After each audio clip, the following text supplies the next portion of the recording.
उस वक़्त इशू ये था कि ये हुकूमत का फ़ैसला था कि हमने ये मुश्किल इक़दामात जो हैं जिनका बड़ा बुरा असर पड़ेगा आवाम के ऊपर वो नहीं करना, क्योंकि उसके बाद अगर हम चले जाते हैं ये करके या ये करते हैं और उसके बाद हमारी छुट्टी करा दी जाती है तो हम इलेक्शन हार जाएंगे।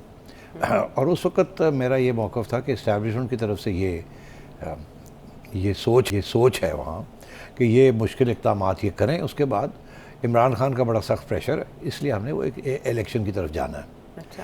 और ये फ़ैसला हो चुका था कि इलेक्शन की तरफ जाना है। तो अगर ये ऐसी सूरत हाल है तो ये बेवकूफ़ तो नहीं थे, इनके अंदर कुछ लोग थे कि हम संभाल लेंगे, कुछ लोग थे इंक्लूडिंग मियां नवाज शरीफ जो कहते थे कि नहीं ये बेवकूफ़ी है, हम नहीं खड़े हो सकेंगे, मुश्किल फ़ैसले क्यों हम करें, इमरान खान ने ये गन छोड़ दिया, हम क्यों इस गन को साफ़ करें या फिर और साफ़ करके फेंकें आवाम के ऊपर। तो ऐसे नहीं हो सकता, बेहतर ये है कि हम बाहर आ जाते हैं और फिर उसके बाद इलेक्शन करवा लें, ठीक है। फिर और हैरानगी इस बात की थी कि इमरान खान कह रहा था इलेक्शन करवाएं और ये लोग भी कह रहे थे इलेक्शन करवाएं, सबके अपने अपने मकासद थे।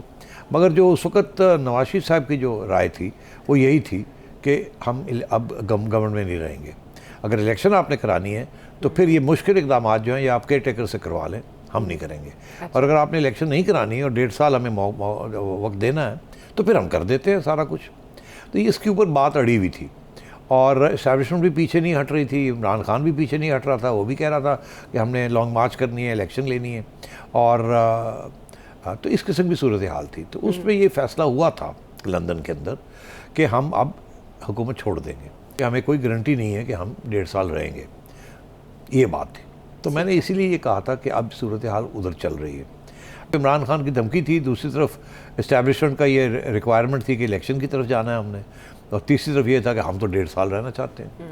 तो ये चीज़ें डिबेट चल रही थी और उसके अंदर वक्त ज़ाया भी हो रहा था और तनकीद भी हो रही थी कि 1 महीना हो गया है, अगर आपने ये मुश्किल इक़दामात नहीं करने थे तो आप आए क्यों, और अगर अब जो नहीं आपसे हो रहे थे चल जाते क्यों नहीं हैं आप।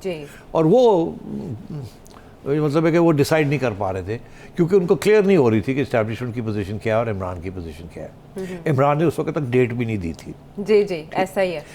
फिर उन्होंने देखा कि ये इस्टेब्लिशमेंट ने केयर टेकर्स जो थे इनको भी बुला लिया, इंटरव्यूज़ करने शुरू कर दिए। तो उससे यही इशारा था कि फिर ठीक है आप जा रहे हैं तो अब जाएं। अच्छा। हम एक केयर टेकर गवर्नमेंट अभी ले आते हैं, इलेक्शन अनाउंस करें, क्योंकि जब वो जाएंगे तो डिसॉल्व करके जाएंगे ना। जी।